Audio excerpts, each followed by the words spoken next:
Nous sommes ici dans le Médoc, sur les bords de l'estuaire de la Gironde, à égale distance entre Bordeaux et l'océan. C'est vraiment le lieu de mon enfance, j'ai passé ma jeunesse ici. Mais ensuite, bien sûr, je suis parti. Et pendant plusieurs décennies, ma peinture n'était pas du tout du paysage. Elle s'est articulée sur une œuvre plutôt latine avec beaucoup de couleurs, des matières. Donc j'ai abandonné ce territoire que j'ai retrouvé il y a une dizaine d'années.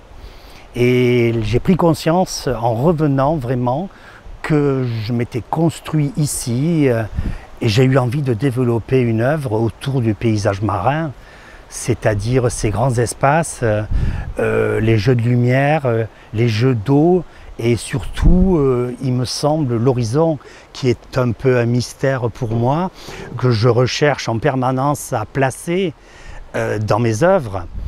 Et donc, il a fallu que je trouve des solutions formelles, personnelles, notamment avec du papier découpé, déchiré, pour vraiment évoquer cette impression d'immensité, les rythmes de l'eau, le jeu des marées, et bien sûr la course des nuages, c'est-à-dire c'est quelque chose de permanent, mais de toujours différent.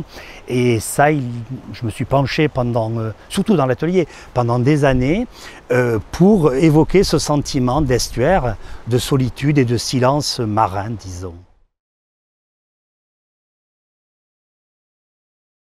Ma peinture étant essentiellement liée à la mémoire, je me suis aperçu avec le temps que je travaillais sur des recherches, je comblais des blancs dans mon histoire personnelle, disons.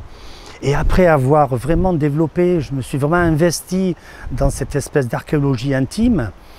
Le retour au territoire s'est fait assez naturellement, une espèce de régression, et je me suis aperçu que la contemplation active de ces espaces me nourrissait.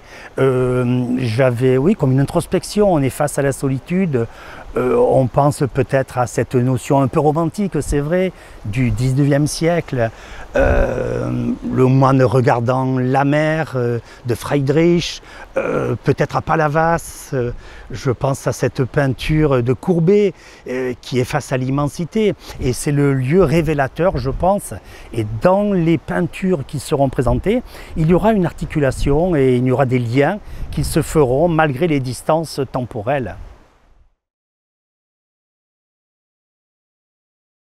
Nous allons présenter donc durant le printemps 2023 à Bordeaux un ensemble d'œuvres en 2 volets. La première séquence, il y aura des peintures anciennes, une sélection d'œuvres des années jeunesse, disons, et puis un deuxième volet, beaucoup plus récent, actualisé sur ce territoire en référence au lieu où j'ai vécu étant enfant.